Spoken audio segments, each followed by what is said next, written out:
دكتور احمد، هو انت اللي بتجيلي على الاكونت التاني بره في الشارع؟ ماشي. طب عايزاك.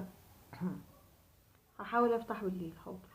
بس عايزاكوا يا جماعه. هدخل من الاكونت التاني. طب حلو، طب اعمل لي متابعه بقى هنا كمان.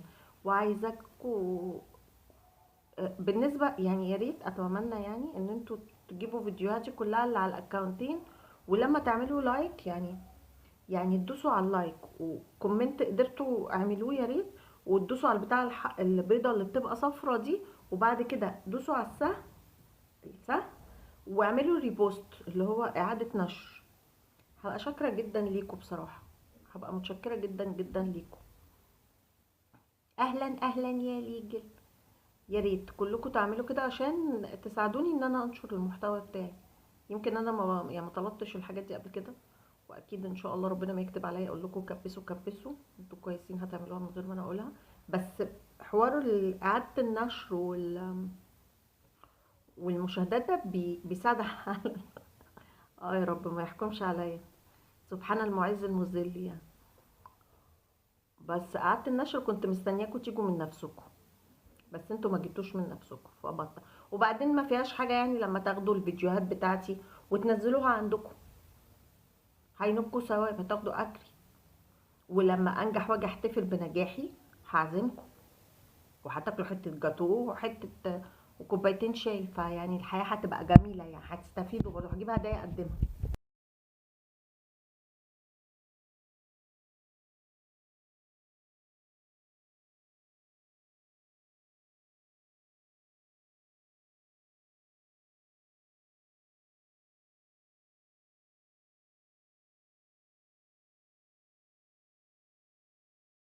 انت عايز اللب بتاعك؟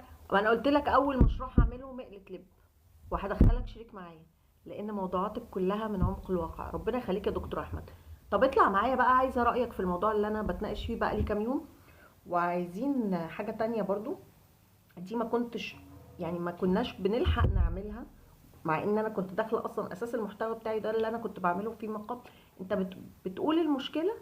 وفي نفس الوقت ايه الحلول؟ بتوجد الحلول كمان. يعني مش عايزين بس نبقى بنستعرض مشاكل ونتكلم فيها ونضيع وقت. قبل ما كمان كل واحد يطرح حل. فننجز في ان كل واحد ياخد جمله. حتى لو حد دخل علينا في نص ما احنا بنتكلم.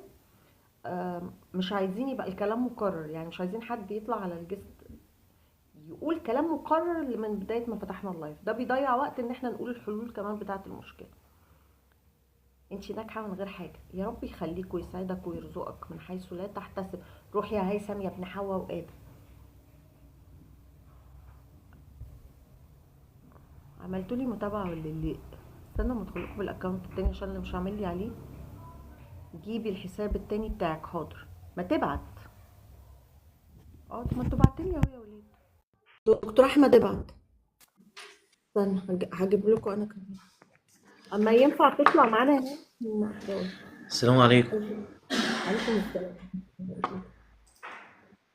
يسعد مساك يا أستاذ رانيا، هو الصوت عندك ليه مش ظاهر كده؟ هقول لك. كل ما انا اتكلم اعملوا ميوت على طول. اعمل ميوت. يعني اما تكلمني حاضر. كلمه وتنتظر ردي اعمل ميوت. هتسمعني. كده سامعني اكتر. انا بره هعمل ميوت ماشي. كده حضرتك سامعني.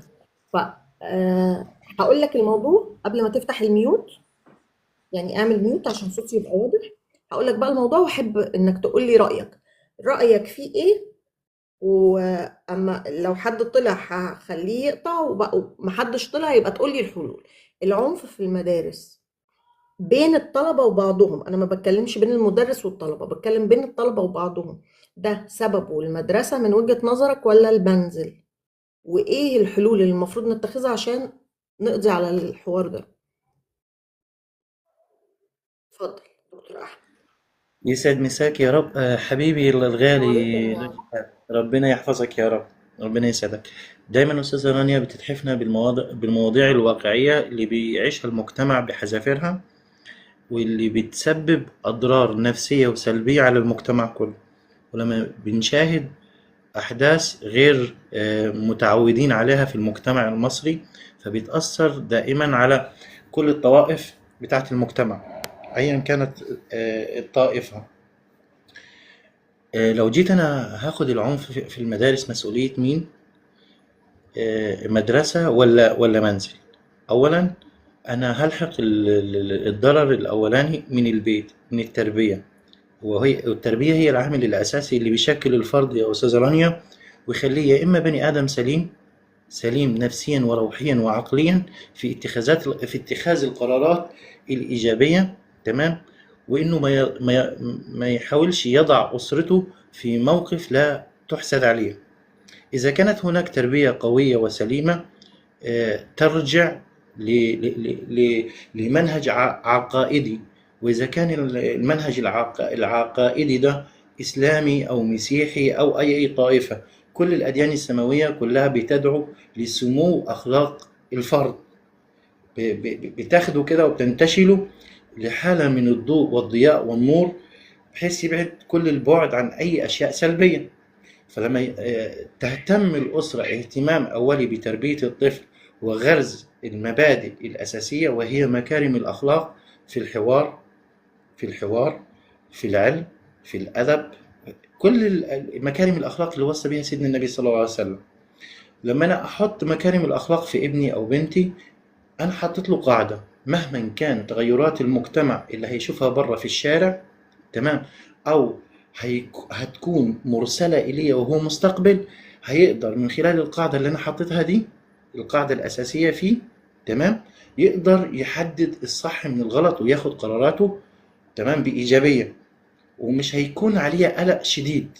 لكن إذا كان الأسرة تفتقر إلى مكارم الأخلاق، طلعت نشء سلبي، فكره ضائع، فبالتالي أي مؤثر خارجي أو أستاذة رانيا هيأثر عليه. طيب أنا دلوقتي الطفل من مرحلة الأسرة لمرحلة المدرسة بيقع تحت طائلة إيه وإيه وإيه وإيه وإيه. أولا الأسرة، إذا كانت الأسرة سليمة وبتاخد منهج سليم في التربية، تمام، فهيكون الإنسان سليم. هطلع للشارع شوية، هيكون في الشارع إيه؟ أصدقاء إيجابيين، يعني أصدقاء متربين تربية كويسة ومحترمين، فهياخد منهم الحسن. هلاقي في الشارع في أصدقاء سلبيين، تمام، يبقى هنا الولد هيكتسب لي عادات سلبية من خلال أصدقائه. خلاص أنا الولد عدى من مرحلة البيت طلع للشارع، فهنا الشارع عبارة عن مرسل والولد مستقبل.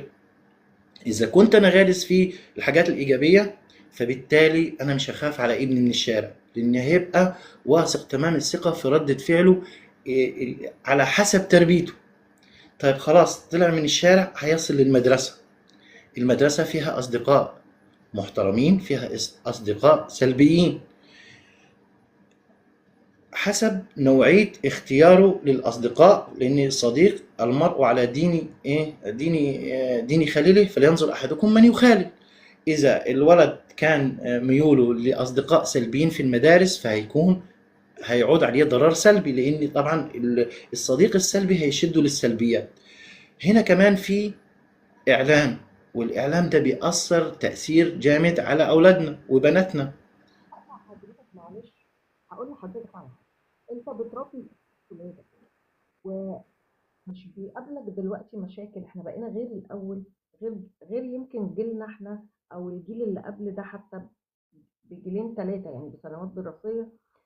انت بتبقى مربي ابنك على مثلا احترام الكبير، انه مثلا ما يبقاش عنيف في حاجته، انه ما يتلفظش بالفاظ كذا كذا. احنا بنعمل مجهود كبير قوي في البيت، وللاسف انت ولادك بيروحوا المدرسه. مش بتكلم على مدارس معينه من غير فلوس او بفلوس، لا، ممكن تبقى اغلى مدرسه انت موديها لابنك وعامل عمايل الدنيا ومضايقها على حالك علشان توديه. تقول ايه؟ اصل هي غاليه، فانا ابني كده بحفظه وبحميه من الفجر اللي في الحياه دلوقتي.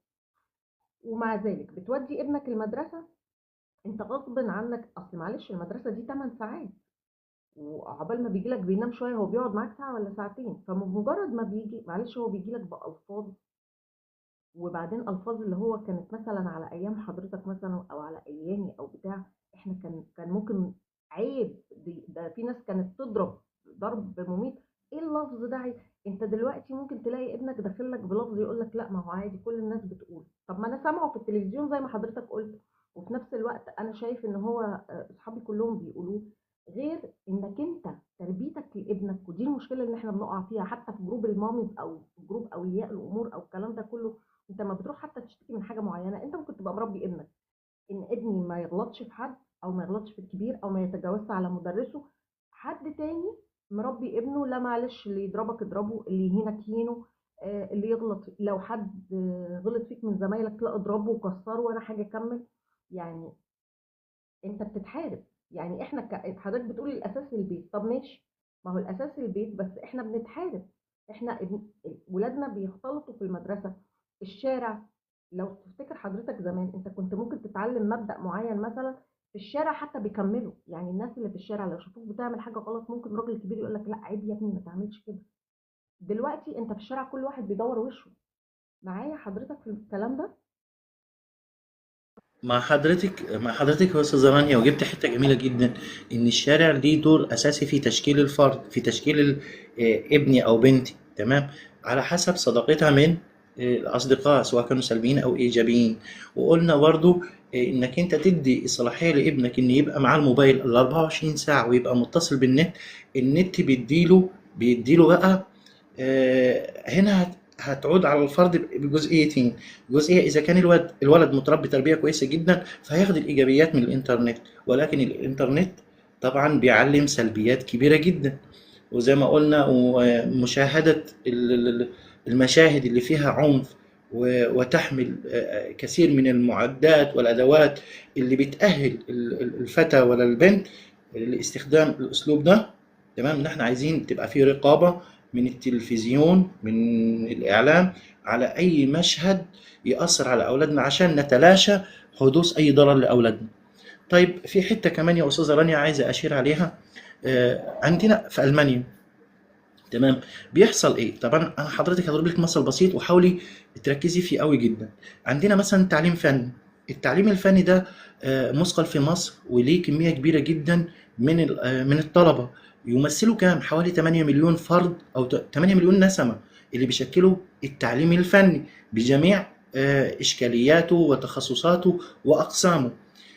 حضرتك، أنا لما أتجاهل قوة ومعنى التعليم الفني ويبقى عندي 8 مليون نسمة ما عبارة عن مهمشين عن التعليم، مش واخدين حقهم جامد جدا، بالتالي في وقت فراغ كبير جدا عند الناس دي. طب ازاي انا استخدم الطاقة البشرية والقوة البشرية دي في افادة الدولة وافادة الفرد